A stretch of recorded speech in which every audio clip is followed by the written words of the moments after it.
Welcome to Behind the Paranormal with Paul and Ben Eno.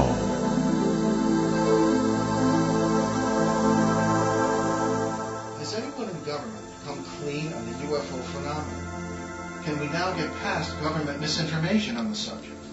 Is science ready to deal with UFOs? Probably not, but hello there, and welcome to the 243rd edition of Behind the Paranormal with Paul and Ben Eno. I'm Ben, and those questions came from my co-host and partner in the paranormal, my dad. But before we welcome our guest, it's time for, well, you know it, our weekly paranormal contest. Oh, God. So last week's question was... You never win, that's why. Yeah, I know, I can't win. It's like being a lottery worker and playing the lottery. So our question from 2 weeks ago was, where does the lake monster known as Mugwump live? Well, Shauna Daly of Waco, Texas got the answer. Lake Temiskaming, if I remember my Ontario pronunciation, Lake Temiskaming in Ontario, Canada. So this week's question is tougher, in case the last one was not tough enough. What country did the mysterious Mitchell Hodges skull come from? That's not tough. All right. Well, I don't know. I mean, people. Point of view.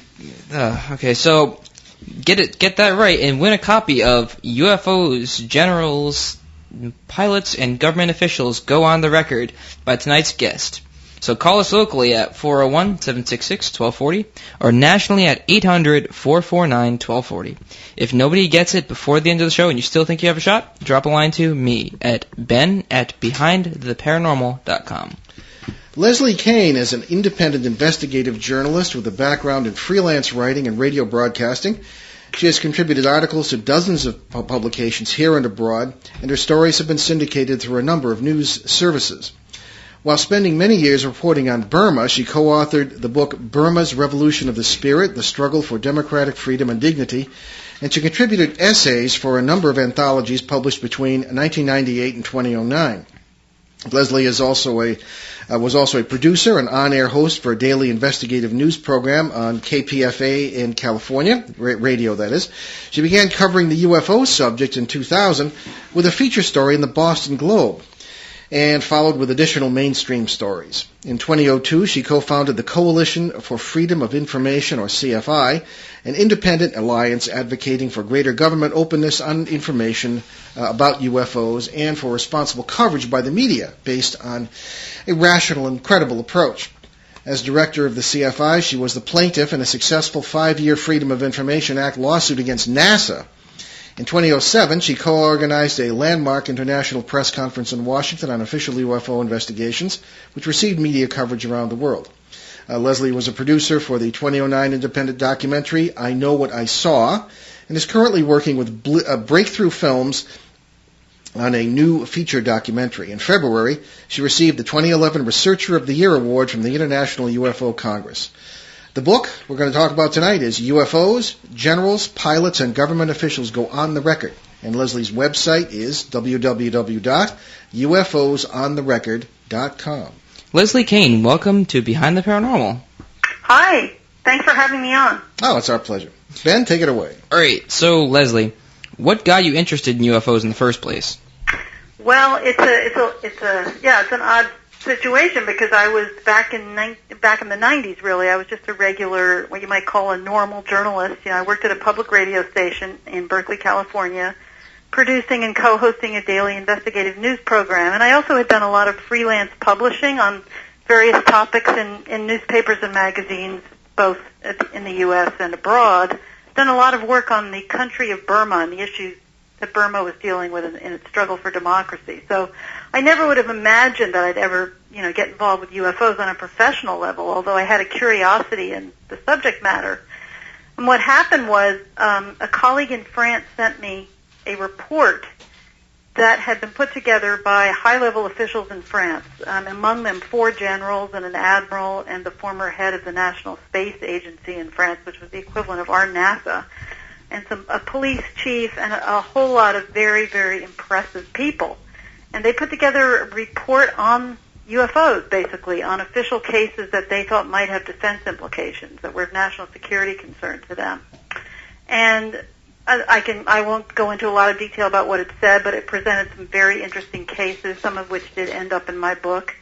and also they analyzed the implications of the whole phenomenon. But the thing that really grabbed me as a journalist at the time was their conclusion to this 3-year study that they did, which was that they thought the most valid, rational, and viable explanation for these cases that they studied was what they called the extraterrestrial hypothesis.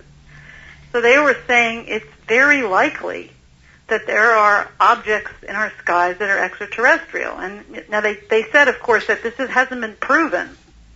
It absolutely hasn't been proven, but the fact that generals would come together in a group and make a statement like that, I thought was extremely significant, and I thought it was a very big news story at the time. So that's how I got started, and this report inspired me to look into the subject more deeply, which I did, and I ended up writing a piece about it for the Boston Globe about 6 months after receiving it, which was my first UFO story that I ever published. And after that, I was kind of, I guess you might say, hooked on the subject. I just became extremely interested in it and have stayed focused on it ever since then. The story was published in 2000, so it's been over 10 years that I've been involved. Mm-hmm. That's how the whole thing got started. Okay, so how did you get military and government officials to talk about the issue? Well, it was a matter really of building up kind of a rapport with them over the years. I mean, the first step was that I did a number of stories in the media which were very serious, which were factually oriented, which weren't built on assumptions, they weren't fanciful, they weren't sensationalistic, like so much of the stuff is out there that you do read. They weren't ridiculing the subject. And, there aren't many journalists that sort of stick with a subject and cover it in depth the way I did. So just by the process of doing that, I earned the respect of a number of different people, that had significant levels that were of high ranking and also had a lot of understanding. And it was just a matter of, over the years, contacting people, being introduced to people, developing relationships with them, and they would share information with me over the years, and I would sometimes write stories based on what they've told me. And it was just a gradual process that took 10 years. So by the time I was ready to write my book, I really had established enough, these people respected the work that I did enough to be willing to come forward in my book. So it just takes some time to develop relationships like that with people because this is a very sensitive issue, as I'm sure both of you know. It's hard for people to talk about it because there's always this risk of being ridiculed. But I think they recognized that I had an approach that they felt very comfortable with. I mean, that's the main thing. Because I'm not making claims that we know what the objects are. I'm not, going overboard with it. And that's the way they approach it. Even though, numbers of them have different levels of experience and different levels of understanding about it. They all have their personal opinions about it. But there's a certain professional position that they all take, and it just resonates with the position that I take and the way I approach it. And there really isn't anybody else doing it like that. So I think that's why they felt really comfortable with providing me with information, and they trusted me enough to work on the book with me. So. Okay, so can you tell us about the Iranian fighter pilot's 1976 encounter over Tehran? Sure. I think that's one of the more fascinating cases, actually. And I would like your audience to know that in my book, which is called UFOs, Generals, Pilots, and Government Officials Go on the Record, people such as this Iranian fighter pilot who you're talking about, and the generals and others who I've had contact with over the years have actually written their own chapters in this book. So I just want people to know that that's one of the reasons the book is really unique, is that it's not just by me telling you what these people say, but they're writing themselves about what happened to them, about what they know, what they went through, and what their thoughts are. So one of the chapters in my book is written by this Iranian pilot that you just asked about, and he is now a general, actually. At the time, he was a squadron commander, and he was sent up by a general in Iran to investigate a very brilliant object that was sort of floating, hovering over Tehran at the time, and it was witnessed by many, many citizens, and people in the tower witnessed it, etc. And so 2 airplanes were sent up, and each one with 2 people. He was the pilot in one of them. The first plane eventually came back, and he stayed up and kind of tried to get close to this object. And what the interesting thing was that at some point these projectiles started to be fired towards his plane from this much larger, brilliant object that he was like a diamond-shaped object, as he described it. It was almost like the strobe lights, just so brilliant that he couldn't see any kind of shape, but he could just see the bright lights.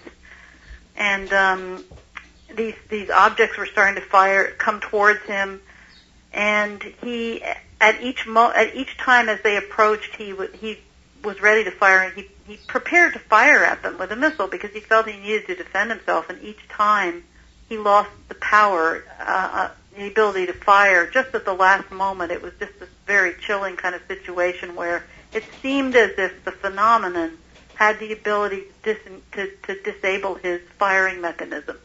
Because just at the moment where he was going to fire at this object, he lost control of his ability to shoot. Also, when he got too close to the brilliant object, all his control panel, he lost all, radio contact, and everything went out of whack. So and then eventually he came back, and they thought something had landed on the ground, and he checked that out. He was debriefed by a lot of people in the Iranian Air Force, but also present was an American official who wrote a 3-page document about this event and filed it with the Defense Intelligence Agency. It's a very revealing document, and they gave this case a very high assessment in terms of its intelligence significance, and stated outright that they thought it was, I forget the exact words, but a very, very worthy case to be taken seriously, and they listed all the reasons why. So that was a very significant aspect of this case, is that the U.S. government in the 1970s was taking the subject very seriously, even though they had told the public that they were no longer investigating cases. So that's sort of the case in a nutshell. If you want to ask me more questions about it, I can give you more detail. Well, maybe as we go, but we're but kind of curious. I don't know how much detail you want, because I can talk forever on one case. So. Yeah. Well, I was just trying to get a brief, an overview of all your, well, not all your work, but the big things that you've been working on. Yeah, so, for now.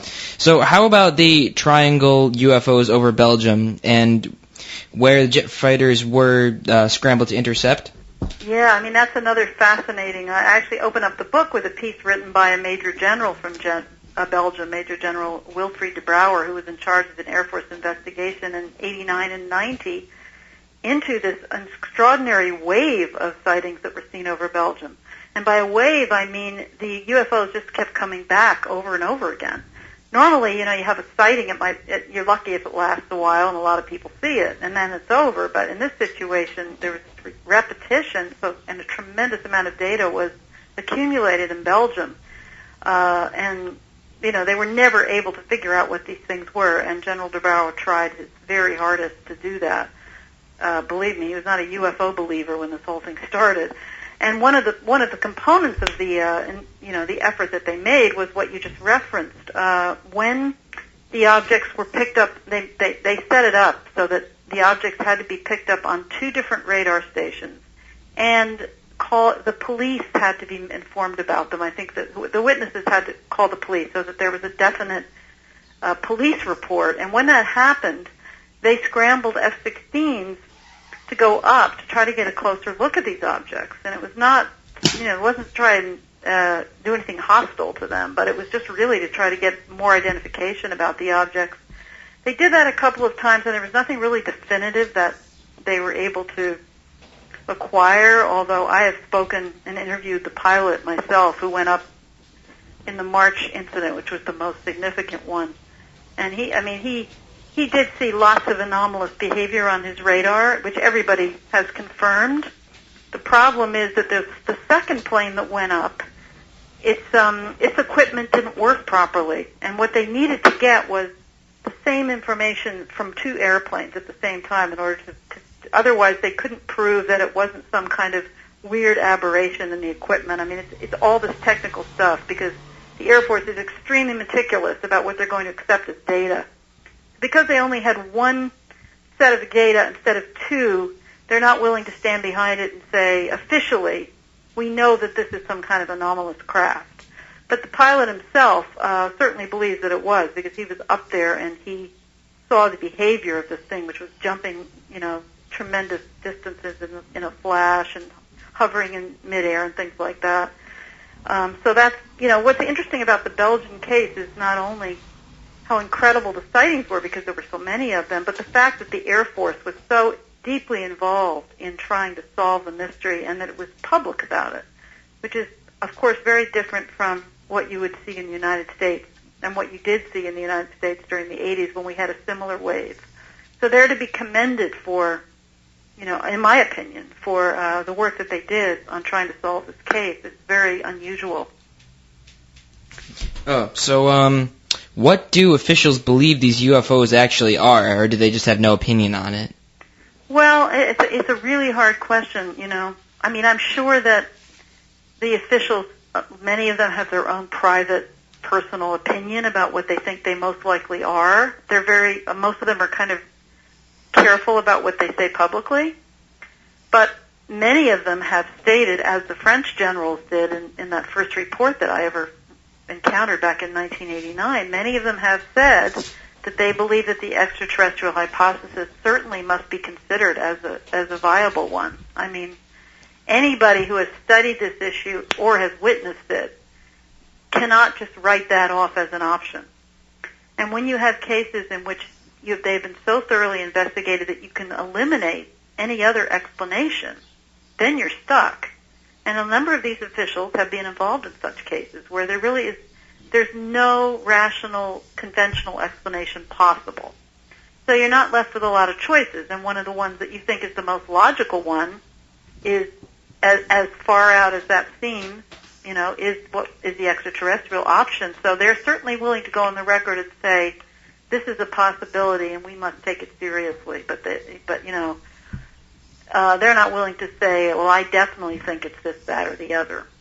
But I think, for them to for them to acknowledge that that's even a possibility or a likelihood is a really big step. And many of them have done so.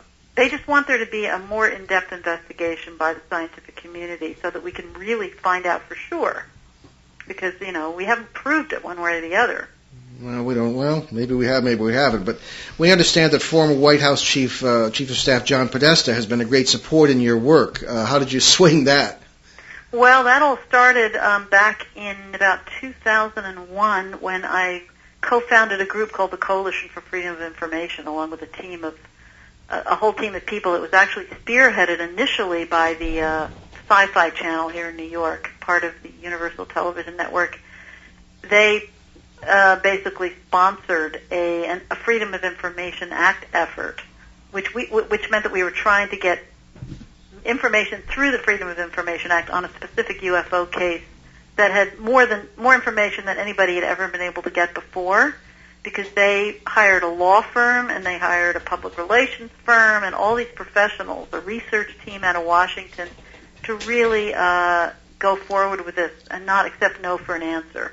And that's how I was asked to be sort of the public figure for this effort, and the case was the Kecksburg 1965. It's a crash case. It's something that crashed. Yeah, maybe your listeners are familiar with it. And John Podesta's brother's firm, it was called Podesta Mattoon at the time, was hired to be the public relations firm to help us with this effort. And because of that relationship, John Podesta was willing to come on board, and also because of his interest in the subject and because of his real commitment to the Freedom of Information Act and all that represents, and the fact that he believes that all this information should be released on UFOs, and he's a great believer in open government. So we invited him to sort of come on as a supporter of this initiative, and he was willing to do that. And that was at our first press conference back in, I think it was 2001, maybe 2002. He came right up to the podium and spoke with us on behalf of this initiative. And so that was how my relationship with him started, and he was interested in how this whole situation with this FOIA initiative played out. It ended up in a lawsuit against NASA. Mm-hmm. And he maintained his interest in that, and I would meet with him and fill him in on what was happening. And he's just somebody who cares a lot about this issue and really, really respects and likes the way that I've handled it, and has been willing to stand behind the work that I've done, and I'm just very grateful to him for that. It made a huge difference. Okay. I get so involved in the conversation with our guests that I often forget to remind listeners that we do take calls on this show locally here in New England at 401-766-1240 and nationally 800-449-1240 here on WOON 1240 AM and ONWorldwide.com in New England's beautiful Blackstone River Valley. Now, I did want to ask one more question before we take a break, Leslie, and that's why aren't the mainstream media all over this? You and I are both journalists. I'm a print journalist primarily, or was. And why aren't they all over this? Well, yeah, I mean, that is a very, very big question. I mean, I think that the media is much more interested in it now than they ever were. I mean, I think in the last couple of years the interest has grown tremendously. Yeah. Certainly they were all over my book when it came out and gave it a lot of coverage. But the question is, why aren't investigative reporters digging into this and making it a subject of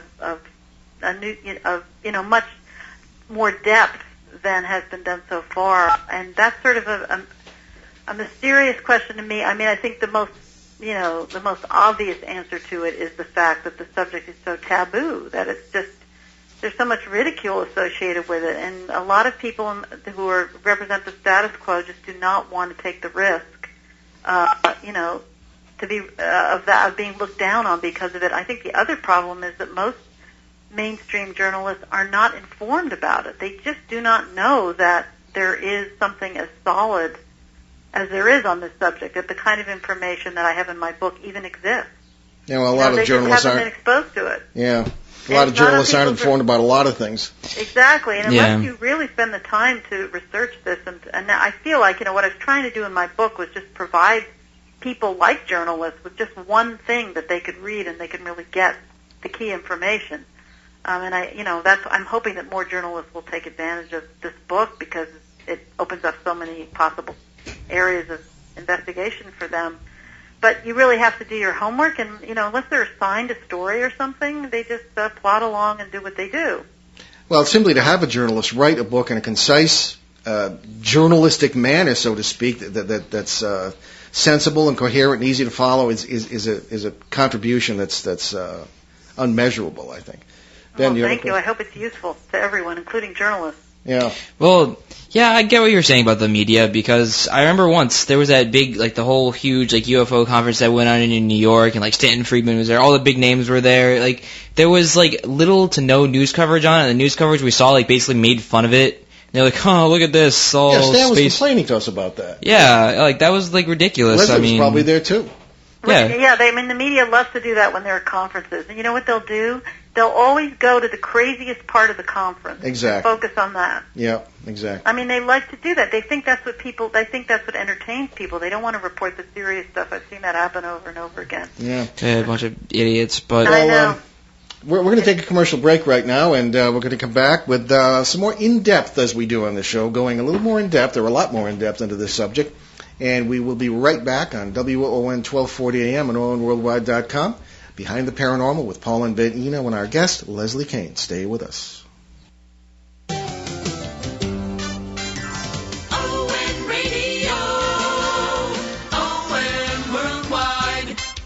Hi, this is Russ Gorman. If you're wondering what the stars have in store for you, be sure to join me for Russ Gorman on Astrology right here on ON 1240, Monday through Thursday mornings at 10:30 on ON 1240. Local radio at its best.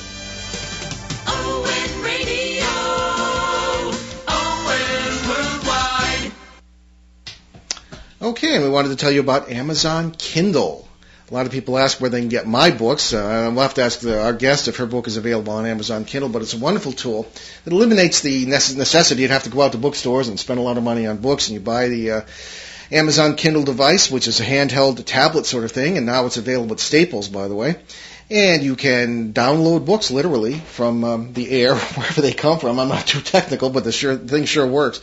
And there are over, I believe, several 100,000 books available now on Amazon Kindle. So just go to your local Staples store or check out Amazon.com and find out all about the Kindle device for downloading books and magazines and newspapers. So it's a great tool for the summer, especially when you're taking vacations, sitting on the beach. You don't have to worry about your book getting wet.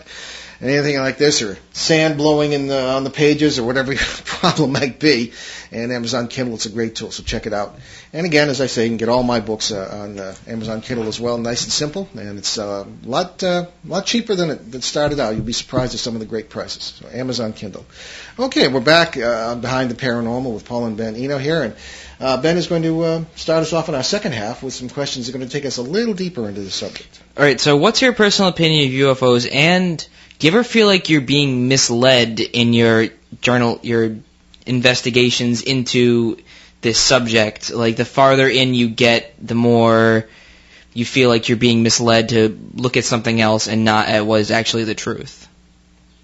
Well, on the second part, I would say no, because, I mean, who would be doing the misleading? You mean government people? Just whoever, because there's Well, always... we could tell you a few stories from our own point of view. Yeah.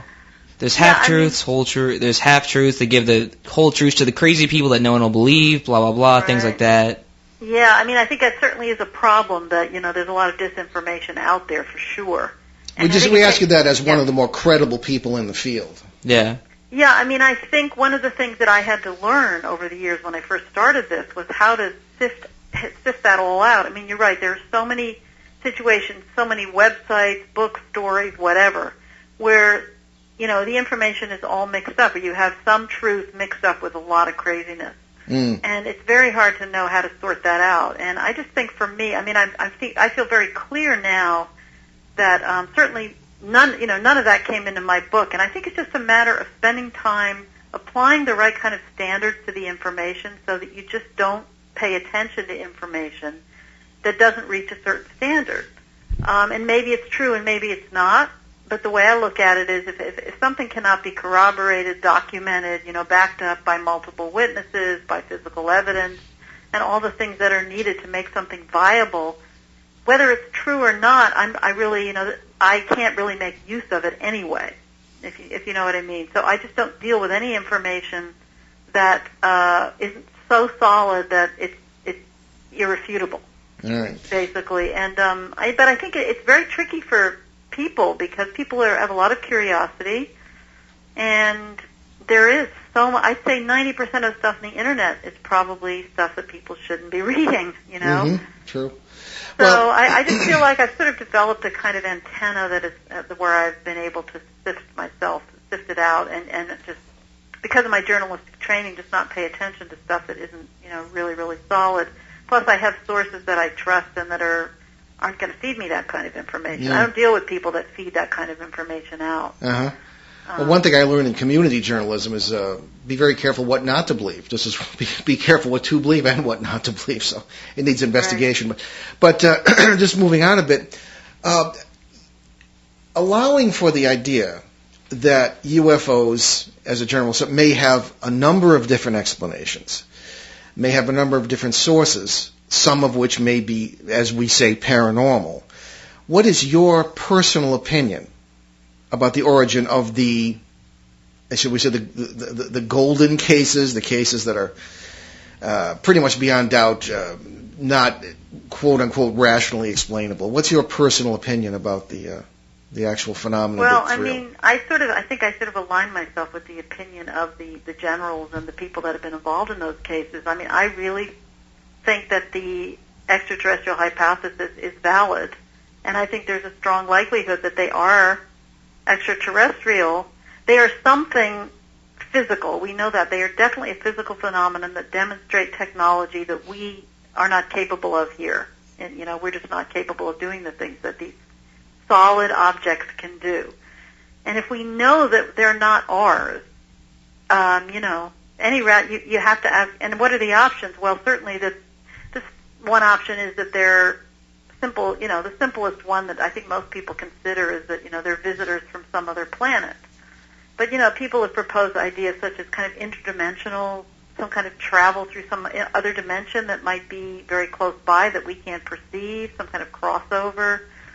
Maybe even time travelers. People have proposed that as a possible scenario. Maybe some combination of those things. Yeah, we've heard it all, yeah. Yeah, we've heard it all. And, I wish we knew more. And I think, most people who sort of come up against the cases and are willing to accept that they're real and have really looked at them like you both have, have to entertain the extraterrestrial option as probably the most likely one. But, I feel like we human beings, there's a lot we don't understand about the universe, and there could be all kinds of things out there and things going on in other dimensions and other realities that we're not aware of. So I'm open to anything.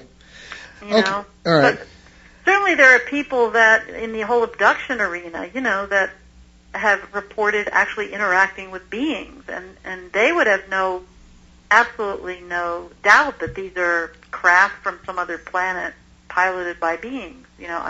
I don't know, because that kind of information is very hard to prove, or it's more anecdotal than the kind of information that we have just on these solid objects. Yeah. What's funny about that is the poltergeist cases that we've run into, there are a lot of similarities between the wounds that people get from poltergeists and people who have been abductees, quote unquote. There are a lot of parallels. As a matter of fact, we sat down with Bud Hopkins, the UFO abduction expert, in 2003. We were both speaking at a conference, and he had an album with him of various wounds that people supposedly had sustained during abduction experiences. And I said, wow, Bud, this is exactly what I see in poltergeist cases very often. And That's so interesting. these are terms that we use, and what is really happening? Is it possibly the same reality? Now, Leslie, I'm sorry, is that? No, go for it. Okay. Go on.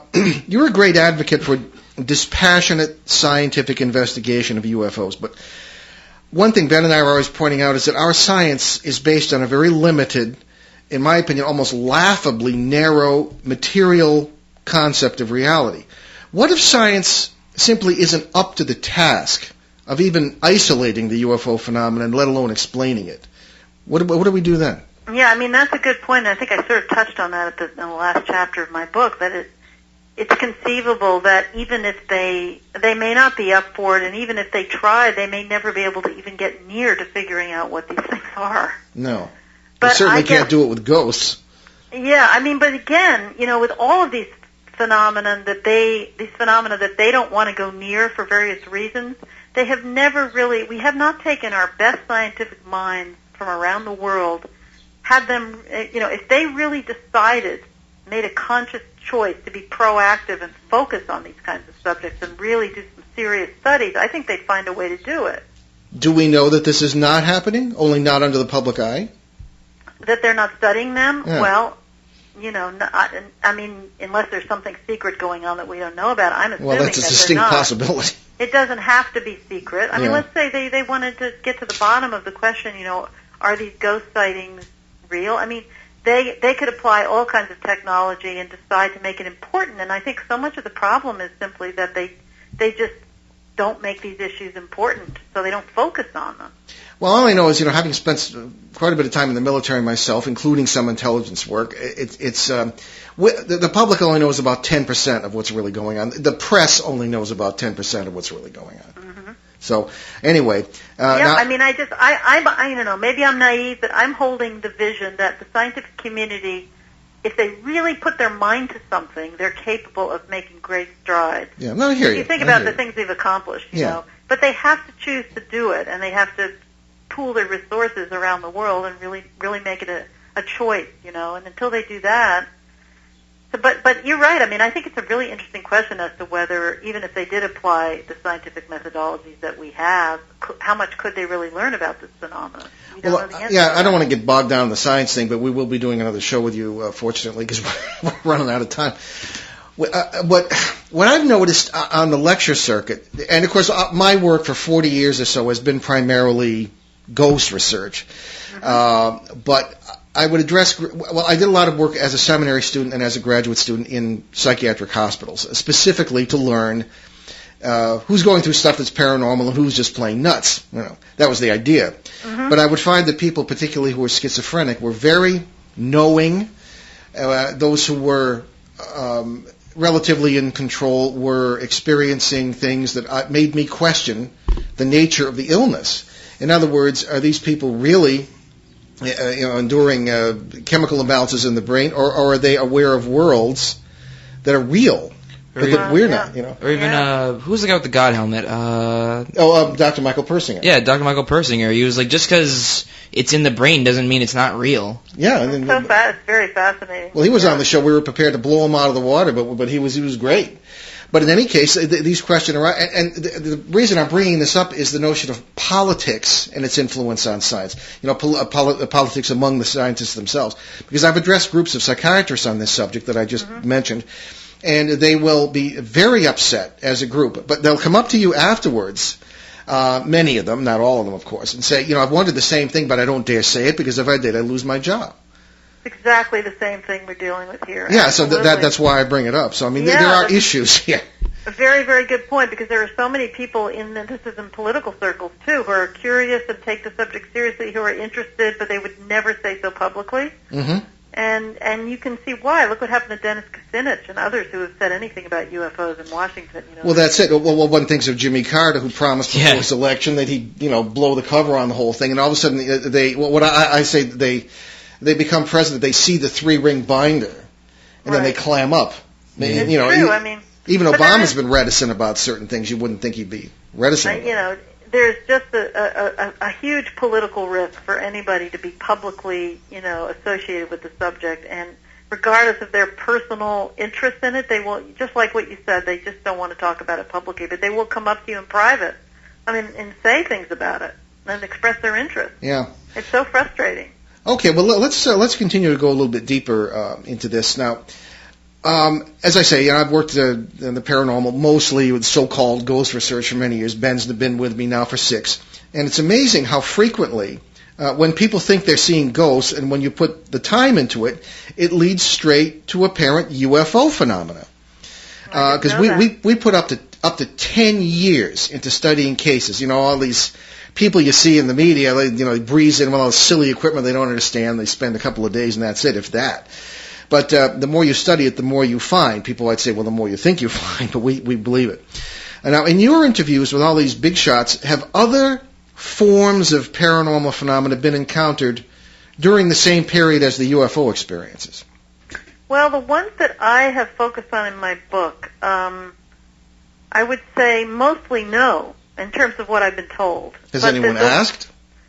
Well, it's a good question. I mean, it's a good question. I can tell you that I think probably they have been asked. But the one that I think has the most of that quality to it is the Rendlesham Forest case. Oh, yeah. Yeah. And you're aware that we did 16 hours on the air with the Rendlesham series of specials that brought out all kinds of interesting things. Well, that's so interesting. See, there you go. So, I mean, if you really dig into a case like that, and especially if you focus on Jim Pennison and John Burroughs, which you probably did on your show, there's, apparently some kind of missing time that happened, and they don't really know what happened to them during this period of time where they were standing right next to this landed craft. So, I think that case certainly has certain aspects to it like that. But, again, it's for me, I mean, I'm just sort of very focused on trying to prove to the status quo that there are physical objects in the sky, And I don't go too much beyond that because I don't want to scare people away. Okay. So my focus is really on, what do we know? How can we prove that? And I think this book proves it, quite honestly, that there are physical phenomena that we cannot explain. And here are their characteristics, and they've shown themselves to us over and over and over again. Sure. And when you get into the other aspects of it, it's much harder to sort of to document, for one thing, because usually it involves just one person having had an experience. And it's very hard to document it, because the more sort of high, strange, paranormal type things maybe don't happen to a lot of people at the same time. And it's harder to document it. It's also harder to make people take it seriously. So I tend to focus on the sort of other level that I'm dealing with, which does not mean that I don't find the rest of it fascinating. I do. Okay. But it's just not something that I focus on because I'm on a particular mission, and I can only do so much. But I find it really fascinating what you're doing. Okay, now moving into the realm of I suppose you could call it pop UFO research. There are a number of things that people believe. Now, I'm one of them when it comes to Area 51. I didn't until I was in that area, and I was chased, and there were things that happened to me that if you had told me before this had happened, I would have told you were crazy. And when it's a little different when it happens to you, but that's kind of a long story. I've mentioned it on the air before. Do you believe that there is a huge underground cover-up for one reason or another having to do with the UFO phenomenon? Personally, I always thought this Area 51 thing was, the UFO story itself was a cover for secret aircraft development, but there seems to be more to it. What say you on all that? I mean, I certainly don't know. I am not an expert on Area 51 in the least, and I guess there's this new book that I'm sure you guys have heard about that's just come out about Area 51. Yeah, the newest theories, yeah. And, she comes out with this wild story about what happened at Roswell, which is really kind of bizarre to me. But, the question of whether there is some kind of secret government research program, I mean, I don't think we have a definitive answer. Of course, I mean, it's speculative because if we don't know, so we're really talking speculation here. I certainly have sources that have told who I trust and people that have told me that there is something like that going on. It's small, that it may be contracted out to non-governmental organizations or corporations that are related to the government that have a role to play in it. I can't prove it, though. I mean, I've been told by people I trust that there is such a program, or other people at high levels that will say there is not such a program. And, but I think it's quite likely that there is. I don't know how extensive it is, and I get the feeling that if there is, they may not really have learned very much about how these things work, which is one reason why we haven't progressed very far with this. They don't know how the UFOs work. But that, again, is speculation, and I generally don't spend a lot of time speculating. It's a fascinating question, but we don't have proof one way or the other on that question. Okay, we're with you. So, okay. That's sort of my take on it, is I take seriously what these people have told me, and I do write about that in the book, but I don't have the kind of definitive information on it that I would like. Okay. I hope someday we have it. Yeah, me too. All right, who is the highest government official of any government with whom you've spoken and whom you feel has gone on the record with this information? Well, I mean, there are 5 generals that have written for my book, so I don't know. That's high-level military people, and then there's a high-level FAA official, John Callahan. He was probably the 3rd or the 4th from the whole top of the FAA. He was head of the Division of Accidents and Investigations in the 1980s for the FAA. So most of them are former officials, unfortunately, because while they're in office, they don't talk about this stuff, But he's an extremely high-level guy, and a former governor of Arizona, Vice Symington. I mean, we have an American governor who has also come forward in this book about this. Okay. And then the generals are all from other countries. But, I think a general is a very high-level position. And the former head of the National Space Agency in France, which is the equivalent of our NASA, has also contributed. We have a senior scientist from NASA who has a tremendously respectable career, has done all kinds of papers for the government and, done a lot of research at NASA. So those are some of the higher level people. And then I have also, pilots, which are not exactly the highest level necessarily, but they're people that are in the skies directly dealing with this issue and seeing them and encountering them and being forced to confront them. In a very direct way. And I've had numerous pilots have written pieces for my book as well. So there's some really high-level people out there. I'd like to find an American general who's willing to go on the record. Yeah, so would we. Yeah, I mean, we've got 5 now from other countries, and there's Russian generals. There was one that was going to write something for my book, but it never materialized. But American generals, I mean, even those that, that do know something or are willing to take it as seriously, they're just so hyper sensitive about doing it even after they retire, because they have pensions, and a lot of them are acting as consultants, and the sensitivity to this issue in America is much worse than it is in other countries. Oh, we found that particularly with Colonel Charles Halt, who was on many of our shows during that Rendlesham 16-hour special, and he was having former military myself, you can understand why he was so concerned, but he was careful about what he said. But he, at the same time, was we feel forthright. Absolutely, and he has really said a lot. He has, he is actually the highest level American military person on the record who had been a witness to something and also filed a written report on it and has taken the position he has. So he is a very important figure too in this. and yeah, I know him well and respect him very well. He did Yeah, write as a do chapter we. in my Yeah. book also. Okay. So Well, we have plenty of other questions, but I want to give Leslie a chance to talk about her website and her book, where people can get the book, and what she's working on, and where she's speaking. And because Ben was going to ask you one last thing here okay. Oh, so what is your next step? in your work. Well, I mean, what I'm trying to focus on, and this is as I described in the book. Well, there's two projects I'm really involved with right now. One of them is a History Channel documentary that's going to be aired this summer.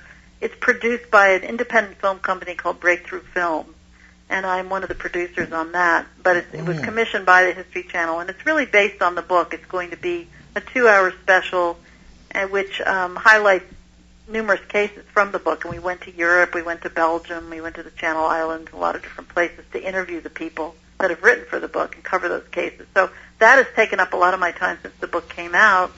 And the second thing is, as I said in the book, I'm really working hard behind the scenes in Washington to try and get the U.S. government to take a new look at the subject and hopefully appoint some kind of government official to be a point person, as I describe in the book, whether, and have some kind of office within the U.S. structure that is an official place that can deal with the subject responsibly and can liaison with the other official agencies in other parts of the world. And that's a very, very hard undertaking, and takes a lot of time and energy. I'm very involved with it right now, and it's just not something I can tell you a lot of specifics about, but just to know that I am working on that, and I hope we're going to get some results. Very good. Over Well time. done so far. Yeah, And, I mean, we'll see where it leads, but I'm very committed to just, that's really the bottom line reason for my writing this book, was to hopefully that it's to have it as a tool to be able to affect change within the U.S. government and how they see the subject. Okay. And so I'm really, I'm carrying that forward, right now. And and then the other thing is that the paperback edition is coming out in August, so I'm involved with, we've been, sort of, that takes some time, so we're going to do another publicity campaign around that. Very good. So yeah, people can, and it is available on Kindle, by the way, for people. Oh, very good. Yeah, well, our sponsor there. There you go. Yeah. All right, so tell us about your website and where people can get your book. Okay, great. Well, the website is, the name of the book is UFOs, Generals, Pilots, and Government Officials Go on the Record. And so my website is sort of an abbreviation of that title. It's UFOsontherecord.com. So if you go to that website, there's a link to Amazon and to any other bookseller that you might want to go to get the book, plus a lot of information about the book, and it was endorsed by Michio Kaku, who's a very well-known physicist, and other scientists. So the book has really been solidly backed by PhD scientists.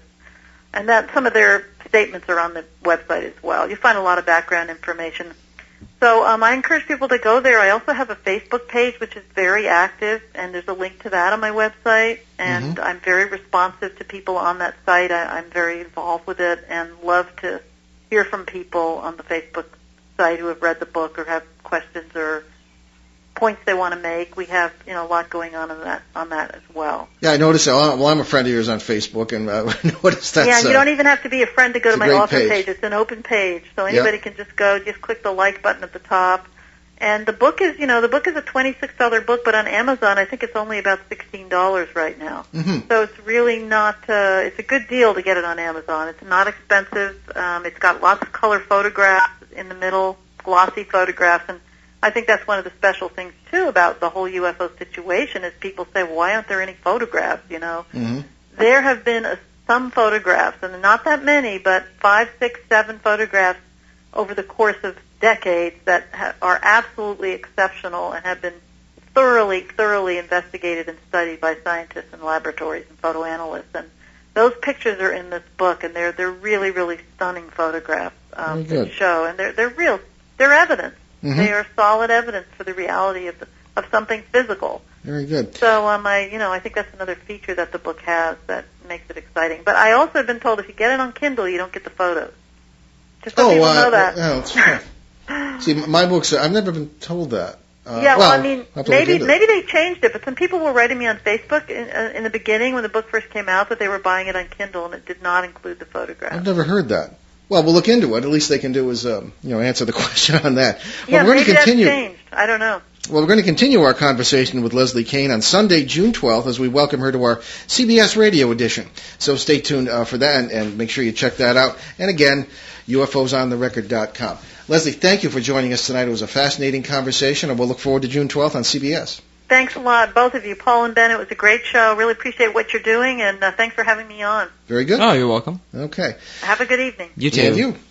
Okay, we have a little bit of time for an email or two here. After all that giant stack of emails right there. Yes, well, we certainly refurbished our stack a week ago tonight. We were on Coast to Coast AM with George Nuri, and we seem to have hit a nerve.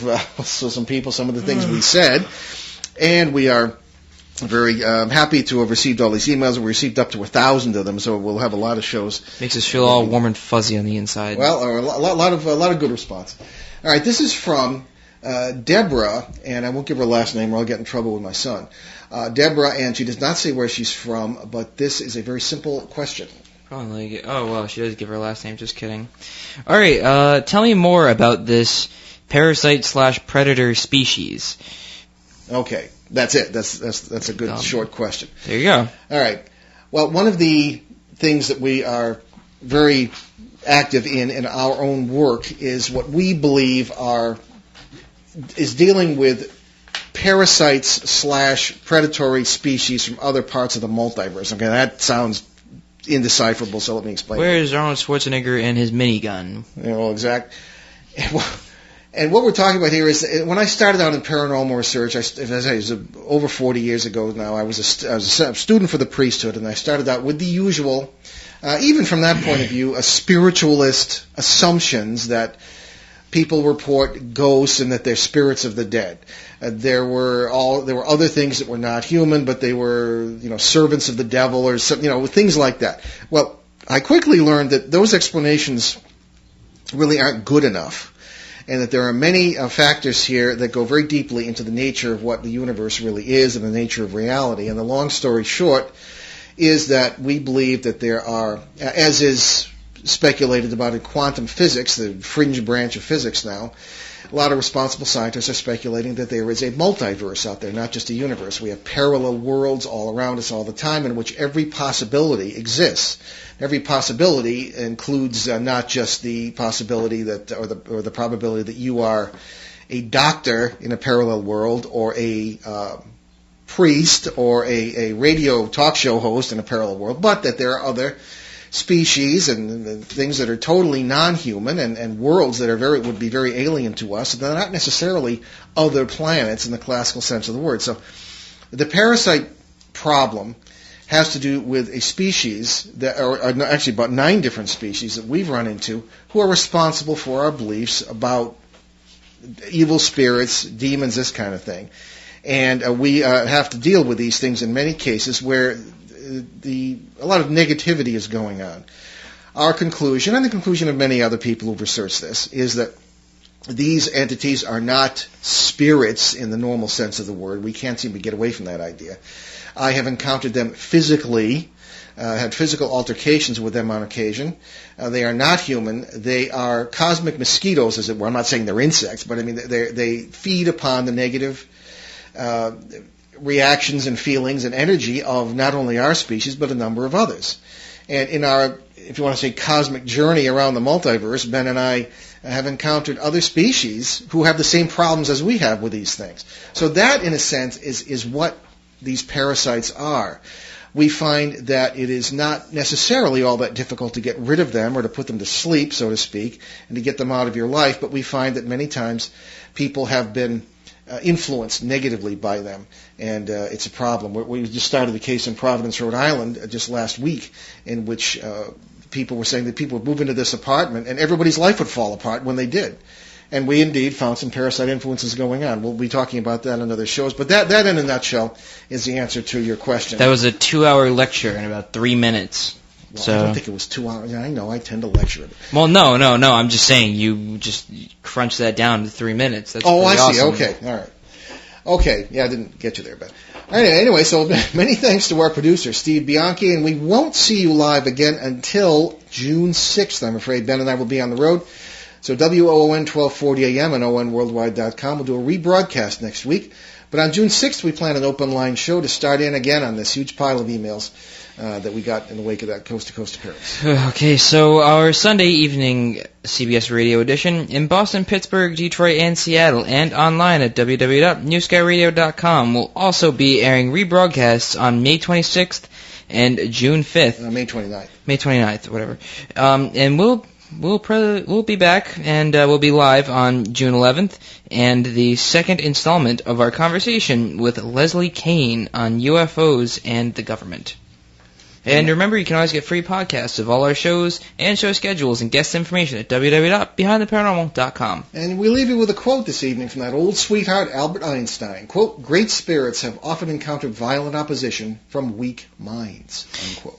Thanks for joining us on our great cosmic journey. We'll see you next time.